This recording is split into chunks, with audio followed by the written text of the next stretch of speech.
네, 계속해서 창세기 강의 우리 함께 말씀 나누도록 하겠습니다. 지금 창세기 4장까지 왔는데요. 이제 가인과 아벨 그리고 가인과 아벨의 자녀들에 대한 이야기들이 쭉 진행되고 있습니다.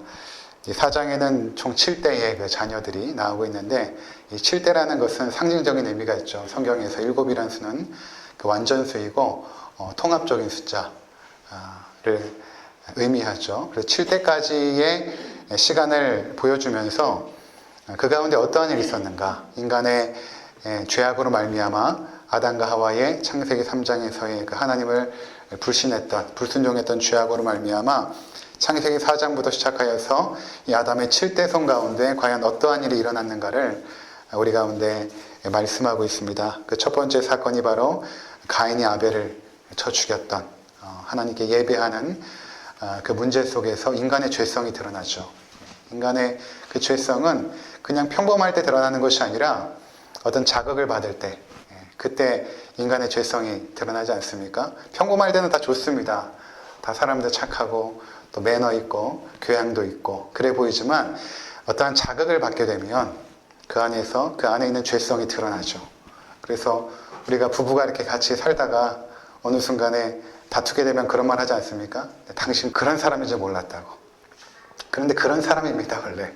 그런 사람인데 그동안 그런 자극을 받지 않아서 그런 죄성을 보지 못했을 뿐이지 그런 자극이 언제든지 그 사람에게 가하면 그러한 반응을 하는 그 죄성의 그 인간의 본성을 보여주고 있죠. 그래서 가인이 하나님께서 자신의 예배를 받지 않자 그 안에 있었던 분노들이 표출이 되고 그것이 아벨을 죽이는 사건으로 이어지게 된 것입니다. 가인이 자손들을 이제 낳기 시작하죠. 그래서 16절에 보니까 오늘 가인이 여호와 앞을 떠나서 에덴 동쪽 놋 땅에 거주하더니 가인에게 하나님께서 심판을 하십니다. 어떤 심판이냐면 4장 12절을 한번 보면 이렇게 말하죠. 내가 밭을 갈아도 땅이 다시는 그 효력을 내게 주지 아니할 것이요 너는 땅에서 피하며 유리하는 자가 되리라. 유리하는 자가 된다라는 것은 삶의 목적과 의미를 상실하고 살아가게 된다는 것을 의미하는 것입니다. 이전에는 하나님을 영화롭게 하고 기쁘시게 하는 것이 삶의 분명한 목적으로 살았던 인간이 창세기 3장 이후에는 이제 하나님의 영광을 위하여 살아가는 것이 아니라 자기의 유익과 욕망을 따라 살아가는 존재가 되어지자마자 분명한 목적과 방향을 상실하게 된 것입니다. 이것을 성경에서는 하마르티아, 죄라는 단어로 설명을 하죠. 하마르티아, 죄라는 것은 관역을 비껴갔다라는 의미죠. 하나님의 영광을 위하여서 그 목적으로 살아가야 될 인간이 하나님의 영광을 위하여 살아가는 것이 아니라 그 관역을 상실해버린 것입니다. 하나님을 상실해버리니까 하나님을 가까이 하는 것이 그들에게 복이었는데 그 하나님을 경배하고 예배하는 것을 상실하다 보니까 그들이 어떻게 살아가야 될지 알지 못하는 것입니다. 그래서 방황하고 유리하는 자가 되었다. 이 세상 사람들이 잘 보시면 대부분 방황합니다. 유리하는 자가 됩니다. 무엇을 위해서 살아가야 되는지 알지 못하죠. 세상 사람들이 다 돈과 명예와 쾌락을 쫓아가니까 그렇게 살아가는 것이 인생의 목적인가 보다라고 생각하며 살아가죠. 그렇지만 그것이 참된 목적이 아니기 때문에 늘 유리하며 살아갑니다. 시편 1편에 보면 그들은 바람에 나는 겨와 같도다 이렇게 말합니다. 바람이 불면 이리저리 날아다니는 겨와 같이 유리하는 자가 된 것입니다. 뿐만 아니라 14절에 보면 주께서 오늘 이 체면에서 나를 쫓아내시온즉 하나님으로부터 쫓김을 당해서 내가 주의 낯을 배웁지 못하리니. 하나님의 낯을 바라보는 것이 우리에게 가장 큰 축복이었는데 더 이상 주의 낯을 뵙지 못하는 것입니다. 그래서 내가 땅에서 피하며 유리하는 자가 될지라 물은 나를 만나는 자마다 나를 죽이겠나이다. 나를 죽인다라는 것은 결국 어떤 일이 있었다라는 것입니까? 이미 아담과 하와가 이제 창세기 5장에 보면 930세까지 아담이 살았으니까 수많은 자손들이 있었을 것입니다. 그 자손들이 서로 도와주고 사랑하고 섬기는 하나님의 공동체가 아니라 서로 분쟁하고 다투고 싸우는 그런 이기적인 사람들로 성장했다라는 것입니다. 다 같이. 그러니까 가인이 어디를 가든 그 가인을 죽이려고 하는 사람들이 늘 주변에 있게 된다는 것입니다. 그들이 다 형제들이지 누구겠습니까? 근데 하나님께서는 가인에게 심판도 하시지만 뿐만 아니라 은혜를 베풀어 주시죠.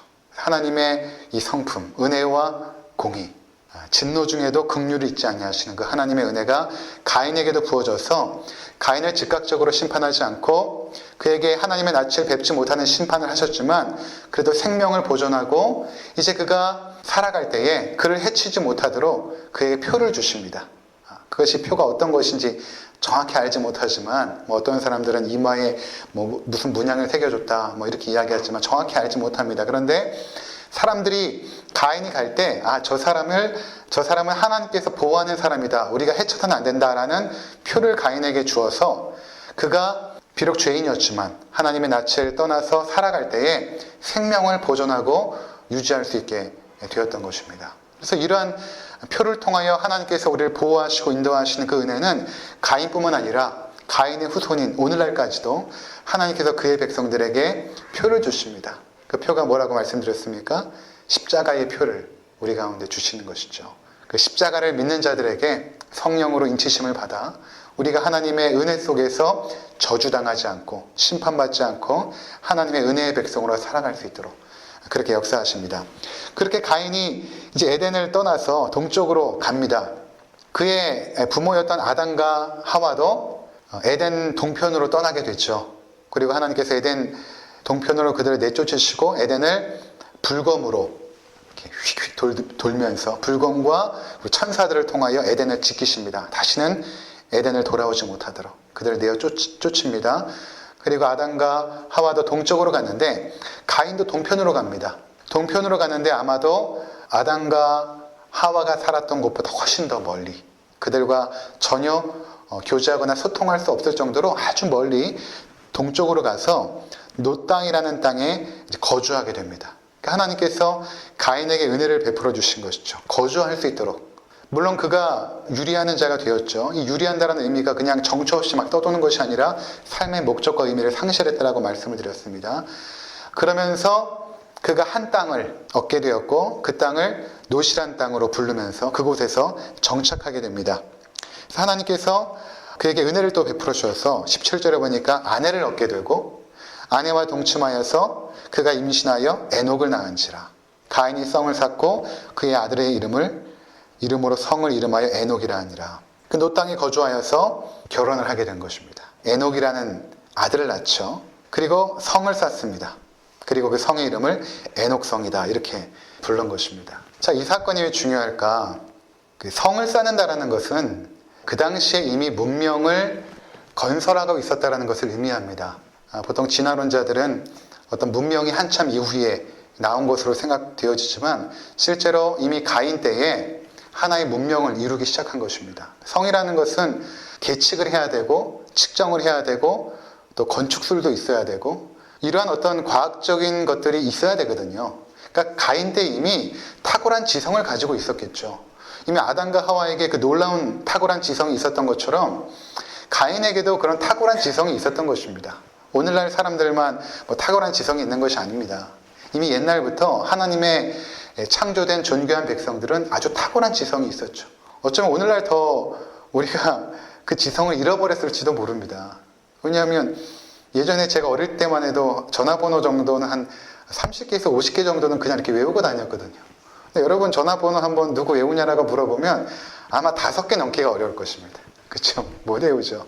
그리고 대부분의 그 놀라운 탁월한 것들은 예전에 나왔던 것들이죠. 문학 작품뿐만 아니라 음악 같은 것들도 보면 베토벤, 바하, 쇼팽 이런 것들은 이미 예전에 가장 탁월한 것들이 이미 나왔고 지금은 사실은 그 정도의 탁월한 음악들은 나오지 않죠. 문학도 마찬가지로. 그런 것을 생각해 보면 이미 오래전에 가인 때부터 탁월한 지성으로 이미 건축술을 그들이 알고 있었고 가인이 성을 쌓을 정도로 지성적인 사람이었음을 보여주게 됩니다. 자, 그가 성을 쌓았다는 것은 어떤 의미가 있냐면 이제 하나님으로부터 심판을 받고 나서 이제는 더 이상 하나님을 의지하거나 하나님을 의존하지 않고 나의 힘과 능력과 지혜와 노력으로 나의 성을 쌓아서 이 성에서 내가 안정과 보호를 받으며 나의 삶을 더욱더 형통하게 확장시켜 나가겠다라는 그 마음의 심령이 성을 쌓는 것으로 표현이 되어진 것입니다. 근데 성을 언제 쌓았냐 하면 에녹을 낳은 다음에 쌓았거든요. 그러니까 가인이 처음에 그냥 아내하고 결혼하고 살아갈 때는 성을 쌓을 생각을 하지 않았을 것입니다. 그런데 자식을 낳으면 사람이 달라지거든요. 여러분 그렇지 않습니까? 결혼해서 자식을 낳으면 남자들의 생각이 달라집니다.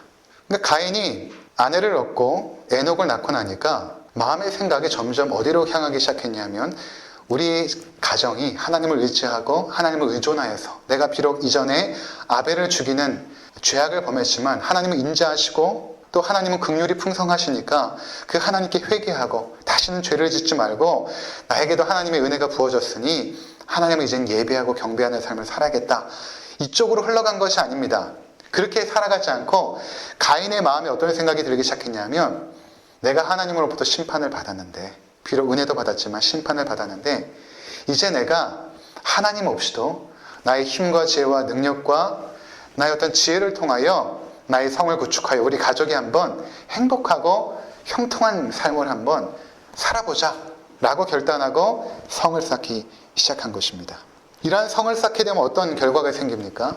여러분 예전에는 우리나라도 그렇지만 그렇게 담벼락을 높이 이렇게 쌓지 않았죠. 예전에 시골집들은 지금도 가면 야트막한 담장이 있거나 아니면 담장이 없는 그런 동네도 많이 있죠. 담이 없다라는 것은 서로 교제하고 소통하며 협력한다라는 의미가 있죠. 근데 뭔가 담을 쌓기 시작한다라는 것은 어떤 의미가 있냐면 고립과 단절을 의미합니다.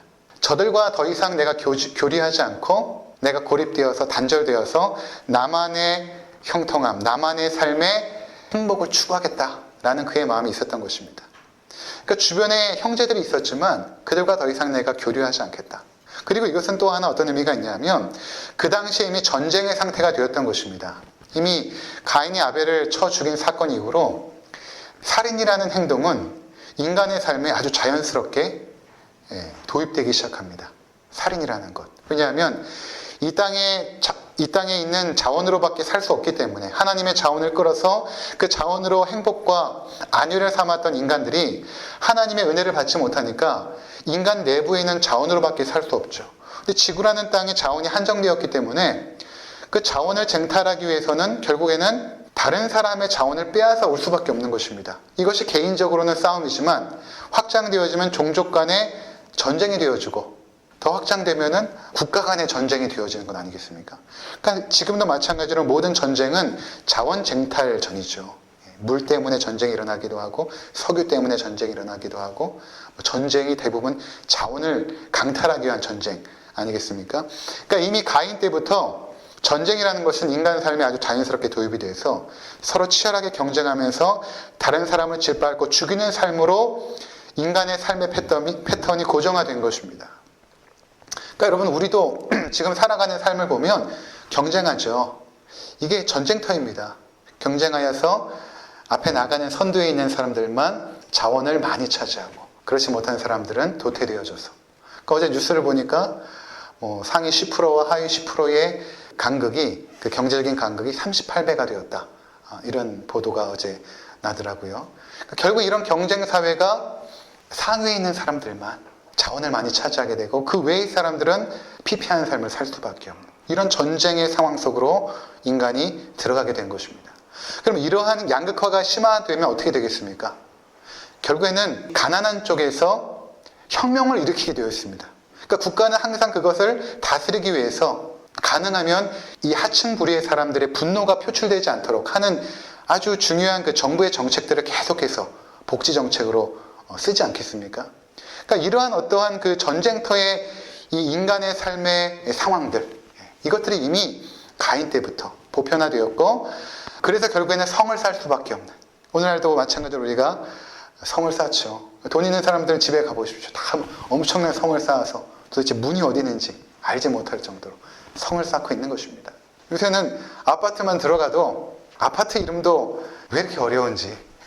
그쵸? 옛날에는 미약 아파트, 우성 아파트 이러면 끝났는데 요새는 아파트 이름도 어렵고 들어가서 문 찾는 것도 어렵고 굉장히 어렵게 해놨습니다. 집에 들어가는 것도. 그것들이 가진 사람일수록 더 어렵게 만들었죠.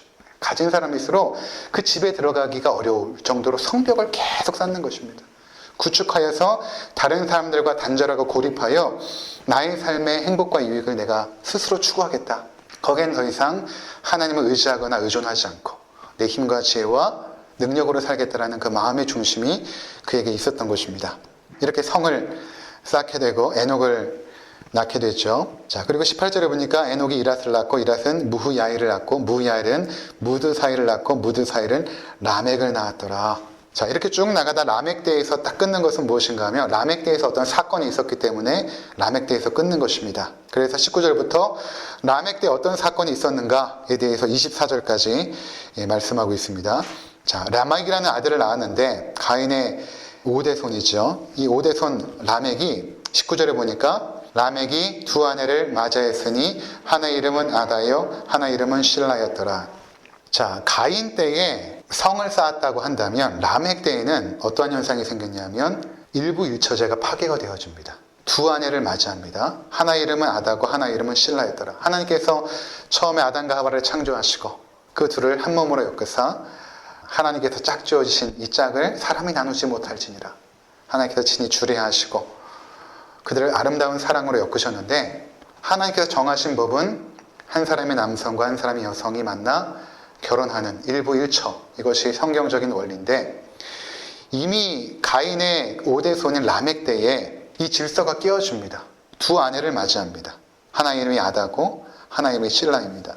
아다라는 단어는 장식이라는 의미가 있거든요. 아름답게 포장하였다, 장식하였다 라는 의미가 있고 실라라는 단어는 그림자라는 의미가 있습니다. 그러니까 좀 실라의 삶은 좀 얼굴에 그림자가 드리우는 그런 슬픈 인생을 살지 않았겠는가. 그리고 아다는 화려하게 자신을 장식하는 그런 삶을 살지 않았겠는가. 이렇게 우리가 생각을 해봅니다.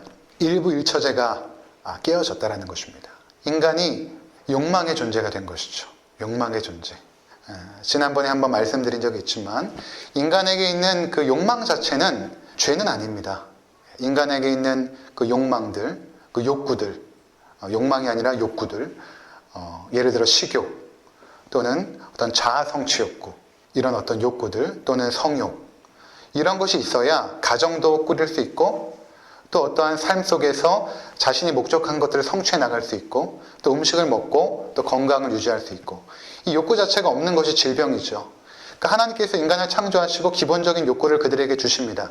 이 욕구는 죄가 아니죠. 그런데 하나님께서 욕구를 주실 때는 그 욕구를 충족시키는 정당한 질서와 원칙들을 함께 허락하십니다.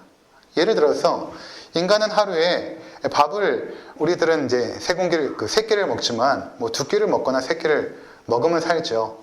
더 이상 먹지 않습니다. 동물들도 뭐 배가 채워지면 더 이상 먹지 않죠. 자, 그런데 하나님께서 처음에 인간의 식욕을 채우는 방식 중에 하나가 뭐였냐면, 하나님의 정당한 방법은 무엇이었냐면 생식이었습니다. 원래 하나님의 질서는 생식이었는데 인간이 타락하고 나서 나중에 노아가 방주에서 나온 이후에는 육식을 허락합니다. 동물을 잡아먹는 것을 허락하죠. 근데 원래 하나님의 질서는 생식이었죠. 이렇게 하나님께서 처음에는 생식으로 이제는 육식으로 어떤 질서들을 주십니다. 욕구를 주실 때는 성욕도 마찬가지로 한 사람의 아내와 관계를 맺고 그 속에서 인간의 기본적인 욕구들을 충족할 수 있도록, 그래서 그 욕구가 아름다움으로 표현될 수 있도록 하나님께서 그 질서 가운데 인도하시죠. 그런데 인간이 그러한 욕구를 하나님이 원하시지 않는 질서 가운데 채우게 되면 그것을 성경은 죄라고 말하고 있는 것입니다. 인간은 한 여성과, 남성은 여성과, 여성은 한 남성과 결혼해서 살아가는 것이 기본적인 하나님의 질서인데 이것을 파괴한 것입니다. 더 이상 인간에게 주신 그 욕구를 인간이 스스로 어기고 욕망의 존재가 되어진 것이죠. 욕구와 욕망은 틀리죠. 욕구는 니드라고 표현한다면 욕망은 디자이어입니다. 인간의 그 욕망을 채우기 위해서 인간은 한없이 추구하죠. 그러니까 지금은 이제 여기서는 라멕이 두 아내를 맞았지만 인간의 역사가 흘러가면서 두 아내를 맞지 않습니다. 3명, 4명, 나중에 솔로몬 때는 1000명, 말이나 됩니까? 그렇게 자신의 욕망들을 추구해 나가는 그런 인간의 죄성을 이 라멕 때에 보여주고 있다는 것입니다. 자, 그래서 그 라멕의 두 아들이 종족을 이제 퍼뜨리게 되는데 20절에 보니까 아다는 야발을 낳고 그는 장막에 거주하며 가축을 치는 자의 조상이 되었고 그의 아우의 이름은 유발이니 그는 수금과 퉁소를 잡는 모든 자의 조상이 되었으며. 자, 이렇게 자녀를 낳게 되면 각자 하나님께서 주신 은사가 틀리죠. 그러니까 아다가 낳은 이 야벨이라는 그 자녀는 장막에 거주하며 가축을 쳤다. 이미 그 야발 때에 이 가축을 치는 문화를 형성하게 된 것입니다. 목축 문화, 야생 짐승을 잡아서 그것을 길들일 수 있는 능력이 그들에게 있었던 것입니다. 이미 야발 때에. 그리고 그 동물들을 치기 위해서는 당연히 한 장소에 머무는 것이 아니라 계속해서 이동할 수밖에 없는 천막 생활을 해야 되는 것입니다. 그래서 장막에 거주했다 이렇게 말하죠. 그러니까 장막 치는 기술을 그가 익혔고 야생동물을 잡아서 그것들을 길들일 수 있는 능력을 배양하여서 하나의 가축을 치는 문화들을 만들어갔다 라고 말하고 있는 것이고, 그 다음에 21절에 유발은 수금과 퉁소를 잡는 모든 자의 조상, 그러니까 음악을 했다라는 것이죠. 음악을 했다. 그러니까 여러분, 어떤 음악적인 문화가 형성되기 위해서는 우리가 보통 문화적인 생활은 자연히 어디서 이렇게 시작이 되어지냐면 모든 것들이 안정되고 어떤 자아 실현 욕구가 어느 정도 보장이 되어졌을 때, 어떤 먹고 살고 하는 문제들, 그리고 거주의 어떤 문제들, 이런 것들이 어느 정도 해결이 되면 사람은 자연스럽게 문화적인 욕구로 나갑니다. 그러니까 이미 유발 때에 어떤 인간 사회 속에서 문명이 이제 안정이 되었고 문화적인 욕구가 이제 하나하나 표출되기 시작했던 그 시기였음을 말하고 있는 것입니다. 그러면서 유발은 그에게 주신 그 은사, 음악적인 은사를 통하여 어떤 문화들, 특별히 음악적인 어떤 문화들을 지금 펼쳐나가고 있었다라고 말하고 있는 것입니다. 그리고 22절에 신라는 두발가인이 낳았으니 그는 구리와 쇠로 여러 가지 기구를 만드는 자여 두발가인의 누이는 나아마였더라. 자, 이제 두발가인을 낳게 되는데 이 두발가인은 구리와 쇠로 여러 가지 기구를 만들었다라고 말하는데, 이것은 그 원문에 보면 아주 뾰족한 쇠로 만든 기구를 만들었다라는 의미거든요. 그러니까 이것은 무기를 만든 것입니다. 무기를 만들었다. 그러니까 지금 그 당시 어떤 가축을 키우는 문화, 또 음악적인 문화적인 욕구들을 채우는 문화뿐만 아니라 전쟁의 무기를 만드는 문화도 지금 개발이 되고 있었다는 것입니다. 그러니까 이것은 무엇을 말합니까? 이미 그 당시가 서로 약육강식하고 적잘 생존하는 전쟁의 상황, 동물적인 삶의 양식으로 그들이 지금 살아가고 있다라는 것입니다. 자, 이러한 전쟁의 무기들이 두발가인이 만들었지만 이미 그 무기들이 이제 두발가인 소유에서부터 하나하나 다른 문화로서 펼쳐지게 되는 그러한 시기였던 것입니다. 그러면서 23절에 보면 라멕이 아내들에게 이르되 아다와 실라여 내 목소리를 들으라. 라멕의 아내들이여 내 말을 들으라. 나의 상처로 말미암아 내가 사람을 죽였고 나의 상함으로 말미암아 소년을 죽였도다. 자, 어떠한 상황이냐면 이 라멕이 이제 두 아내가 있다고 말했죠. 아다와 실라입니다. 자, 그들에게 뭐라고 말하냐면 내 목소리를 들으라. 이것은 지금 아주 거만하게 두 아내에게 내가 지금 노래를 할 건데 내 노래를 좀 들어봐라 라는 말입니다. 뭐라고 노래를 하냐면 이런 노래입니다. 나의 상처로 말미암아 내가 사람을 죽였고 나의 상함으로 말미암아 소년을 죽였도다. 이렇게 말합니다.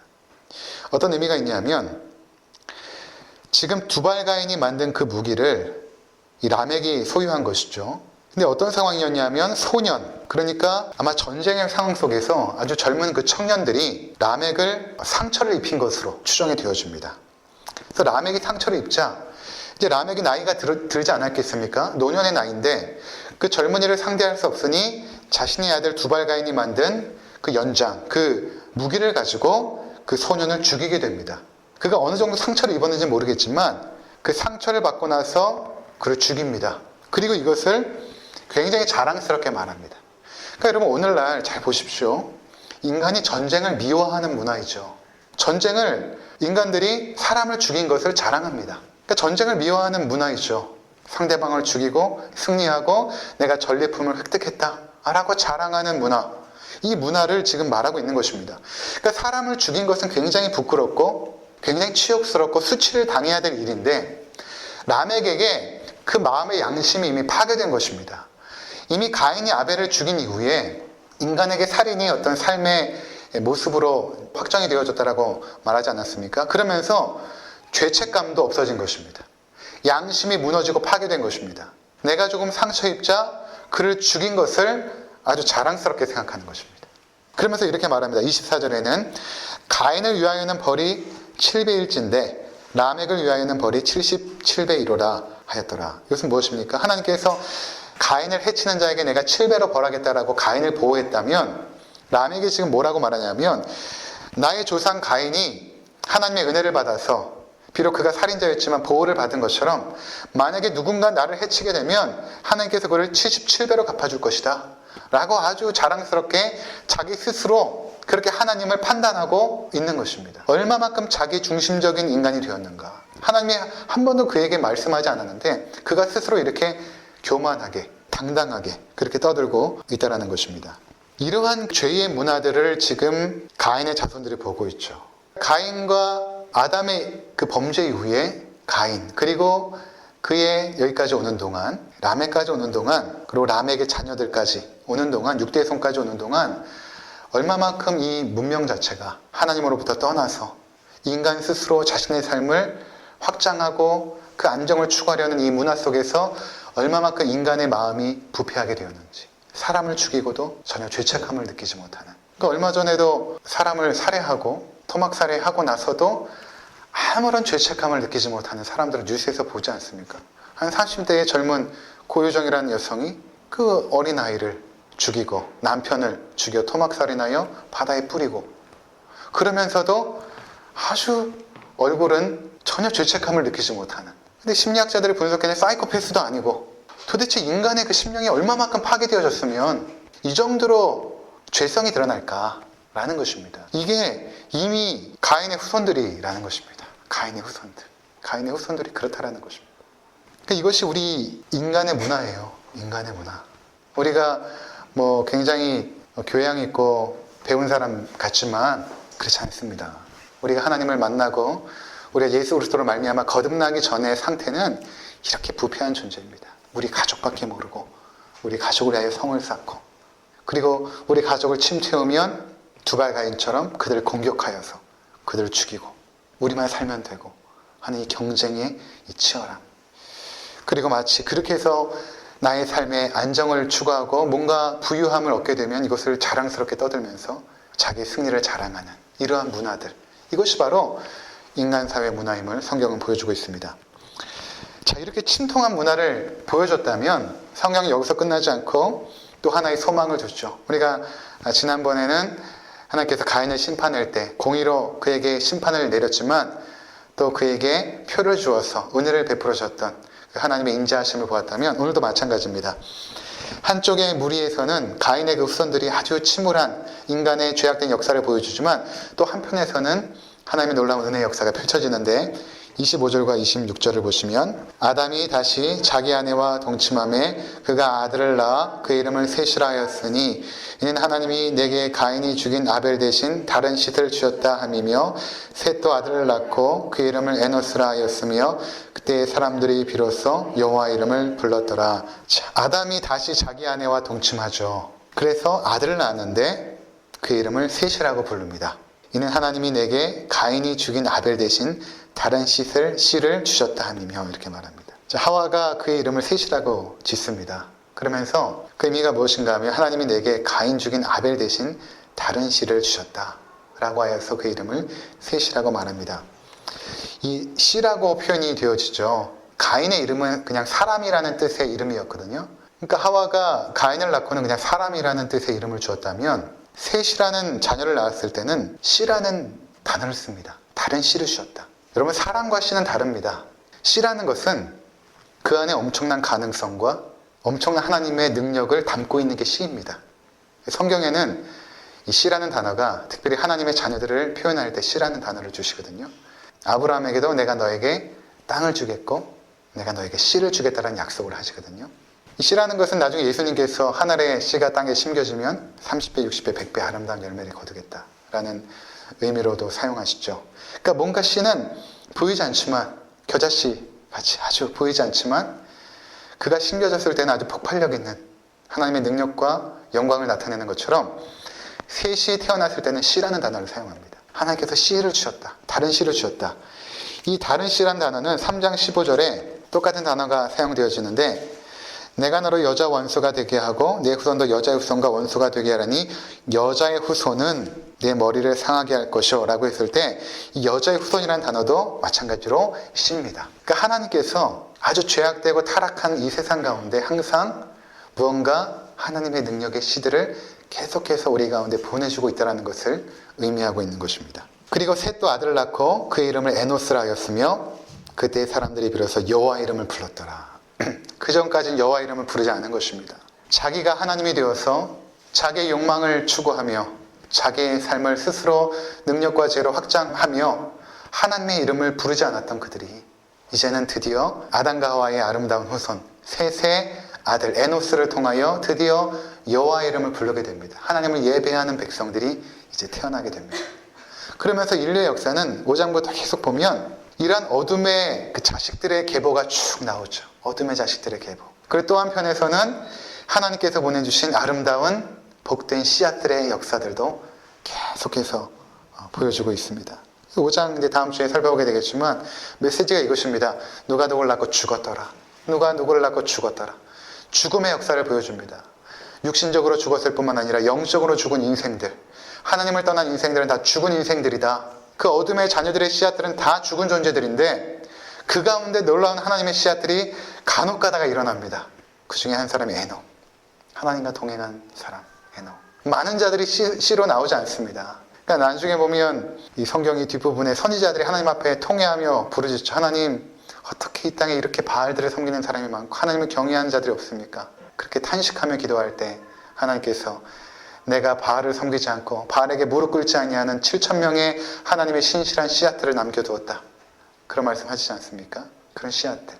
사사시대의 그 암울한 시기, 우리가 사사기 함께 나눴지만 사람을 죽이고 동족끼리 죽이고 사람을 토막살인내고 그리고 제사장들과 레인도 타락하여 하나님을 경외하지 못하고 지도자들도 하나님을 경외하지 못했던 그 사사시대의 암울한 시대에 그 베들레헴이라는 한 귀퉁이에 한 여인, 그 여인 이름이 무엇입니까? 룻이라는 그 한 여인, 그 조그만 동네에 사는 그 아름다운 그 룻과 나오미의 아름다운 그 사랑 속에서 다윗의 할아버지가 태어나게 되고 나중에 다윗을 낳게 되고 다윗의 후손을 통하여 예수 그리스도가 나오지 않습니까?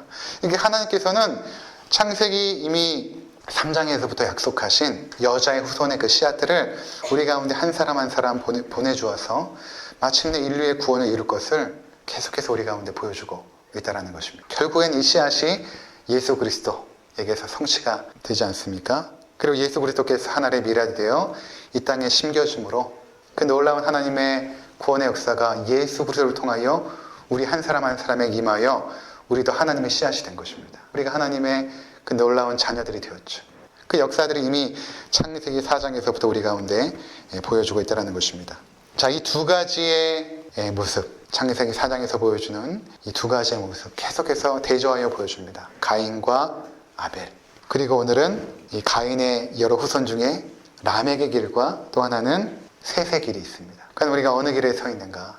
내가 스스로 성을 쌓아서 나 이기적인 욕망을 추구하는 존재로 살아가고 있지 않은가? 아니면 내가 여호와 이름을 부르며 하나님을 의지하고 하나님을 순종하는 믿음의 백성으로 살아가며 그리고 나의 후손들을 통하여 믿음의 자녀들을 계속 양육하여 하나님의 백성을 삼는 놀라운 구원의 믿음의 역사들을 이루고 있는가? 우리가 우리 자신을 돌아볼 필요가 있죠. 놀라운 것은 내가 지금 하나님의 자녀가 되었다면 이 놀라운 구원의 역사가 어디까지 지금 치고 올라가냐면 오늘 성경에 나와 있는 에노스 그리고 셋 거기까지 지금 올라가고 있다는 것입니다. 그러니까 우리가 누구의 자녀입니까? 셋의 후손들인 것입니다. 에노스의 후손들이죠. 나중에 에녹이 등장하고 하나님과 동행했던 에녹 그 후손들이 바로 우리인 것입니다. 그래서 성경은 마태복음 1장과 누가복음 1장은 그 계보를 작성하고 있는 것입니다. 하나님의 씨앗의 계보. 왜 괜히 하나님의 씨앗의 계보를 작성했겠습니까? 성경에서 왜 이렇게 지루하게 계속해서 계보들이 나올까요? 너희가 이 땅에 하나님의 자녀가 된 것은 너희 스스로 능력과 노력과 지혜로 된 것이 아니라 하나님께서 너희 가운데 베푸신 그 은혜들. 그것이 어디까지 지금 나가고 있냐면 이미 성경에 나와 있는 창세기 3장. 여기서 끝나는 것이 아니라 에베소서 1장은 이미 창세전에 그리스도 안에서 너희를 택하였다라고 말하고 있는 것입니다. 이미 온 우주 만물이 창조되기 전에 하나님께서 그리스도 안에서 우리를 택하셔서 그의 자녀들이 되도록 그분의 씨앗들을 계속해서 보내시고 우리를 이 땅 가운데서 그의 자녀로 살아가게 한다는 것입니다. 아무쪼록 이 말씀 속에서 내가 얼마만큼 하나님의 큰 은혜를 받았는지 기억하시고 이 믿음의 반열을, 이 믿음의 계보들을 우리 후손들을 통하여 계속해서 이어가시기를 주의 이름으로 축원을 드립니다. 기도하겠습니다.